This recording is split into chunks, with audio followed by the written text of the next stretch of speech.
Alright, it's time to finish this up. Let's get some answers.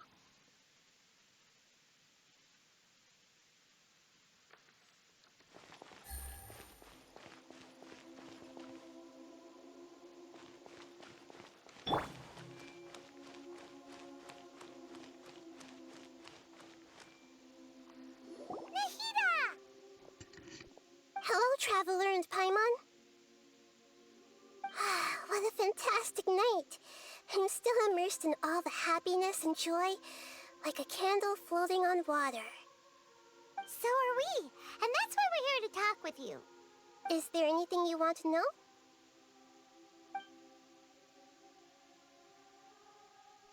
About the Akasha. After recent events, the Akasha can no longer function as it used to. I've given it some thought, and have decided to shut it down permanently.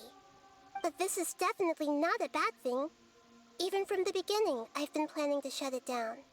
The Akasha's centralized administration of knowledge has always restrained people's curiosity and curtailed the number of paths available to them. I don't think this is good for Sumeru. Although people may initially feel a little uncomfortable with the loss of the Akasha, they will soon understand that this life is more suitable for them. And True. as for the future of Sumeru, I'm preparing to regain control of the academia. The former sages have received their punishment, but the new sages have yet to be selected.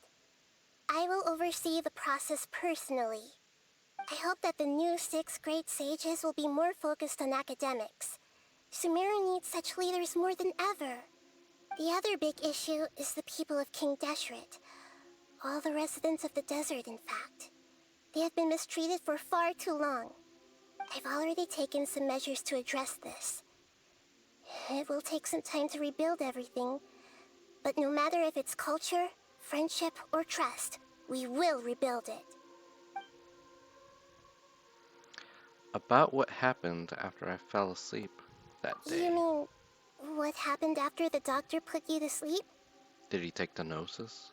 Not exactly. The top-ranked Fatui Harbingers, up to number 3, possess power comparable to that of gods. I was no match for him in that kind of situation.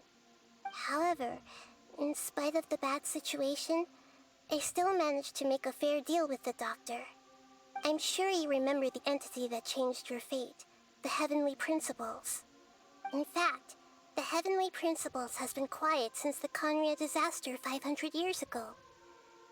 I used this point as leverage against the doctor. I told him that the Heavenly Principles may be awakened if I destroy the Gnosis. Although it's just a bluff, he still fell for it. I assumed that the Heavenly Principles wouldn't just stand by and let such extensive damage to its laws take place. And as for what I exchanged for the Gnosis, the exchange served as both punishment for the doctor as well as a boon of new knowledge that I couldn't refuse as the God of Wisdom. About the balladeer. He's still in a coma. I've hidden him like how one would hide a feather. I know you have many misgivings about him, but as someone who had become a god, he has retained a number of very useful features. Don't worry, I'll keep an eye on him and make sure he doesn't do any evil. In addition, there are still some mysteries left in him. Some things may be very clear from my perspective, but he is still yet to understand them himself. His future will be determined by fate. About Fontaine, the next stop on my journey. Is that where you're headed next? Fontaine, the nation of justice? As far as I know, that nation operates on a judicial system. Does their Archon personally judge people? No, there's a Chief Justice in Fontaine. Generally speaking, the Hydra Archon, Focalor, won't preside over individual trials. However, even then, Focalor will still make herself present at just about every trial. It seems that she just likes to immerse herself in that sort of atmosphere. As Archon, she still reserves the right to influence the final verdict. Anyway, let's just say she's got, a very unique personality. I've got nothing else to say. Wait, what about my brother? Are you sure? Isn't there something else you haven't asked about yet? Huh? You mean... About your brother. While you were resting at Gandharvaville, I took some time to perform an Irminsul search for information on your brother.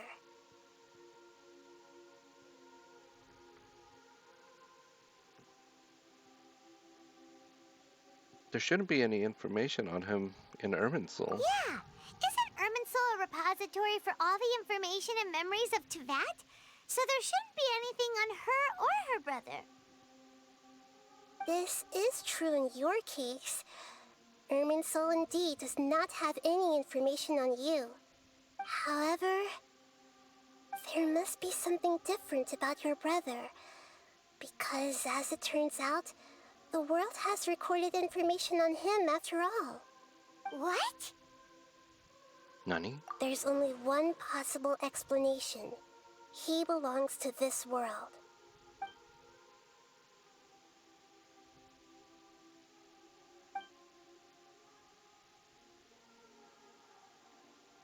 But nothing about this makes any sense!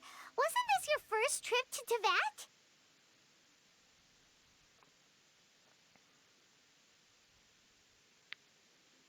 Do you know what he has been through? According to the records I was able to access, your sibling suddenly appeared in Conria. After the Conria disaster, he began his journey through the 7 nations of Teyvat. But just as his journey was about to reach its conclusion, the Irminsul records on him suddenly become fuzzy. What do you mean, fuzzy? Did something happen to him? All I know for sure is that somebody, for reasons only they can know, is deliberately obfuscating his fate. And whoever it is, if they can do that, who knows what else they're capable of. Could he be related to the Abyss? But even that wouldn't explain how he somehow comes from this world. Something else I noticed was that according to these records, the Fatui have not classified your sibling as one of the Descenders. Descenders? What's a descender? Paimon's never heard of it.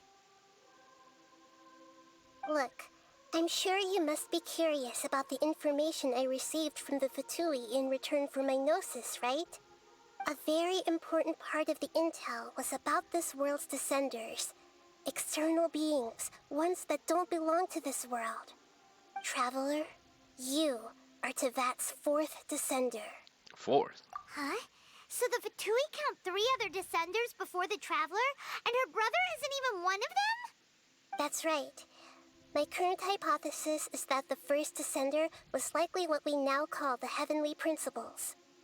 As for the other Descenders, I still need to verify their existence. It could take me some time. Paimon's head's about to burst from all this crazy new information. And yet, even knowing all this, I'm sure you must still have a lot of unanswered questions. I must say, I truly regret that I can't help you more as the God of Wisdom. There are many questions in my heart as well. I will need some time to go through each one of them.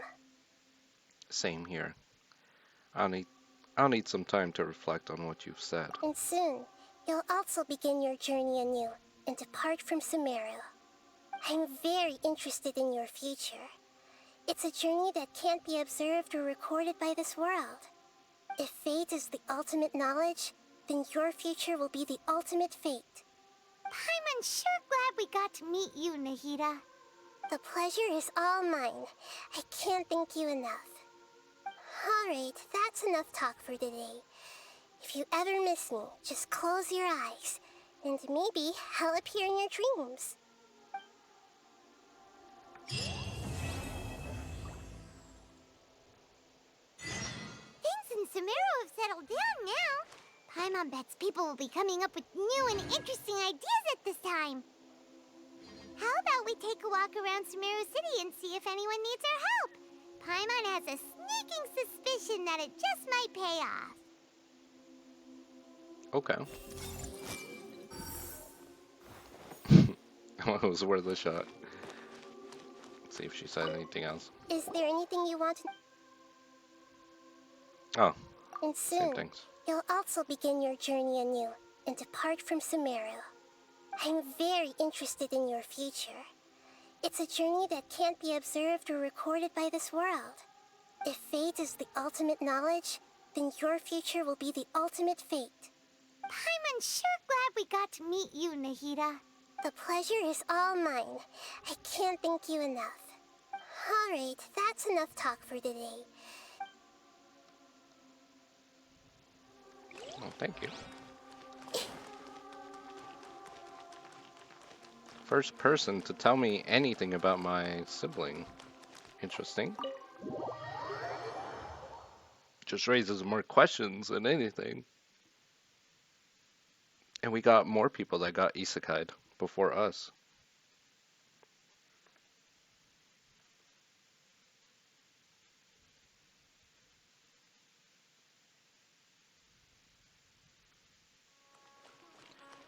Well, anyways, I guess that just about wraps it up for Sumeru for now, I guess. um, Pretty interesting overall. Great region.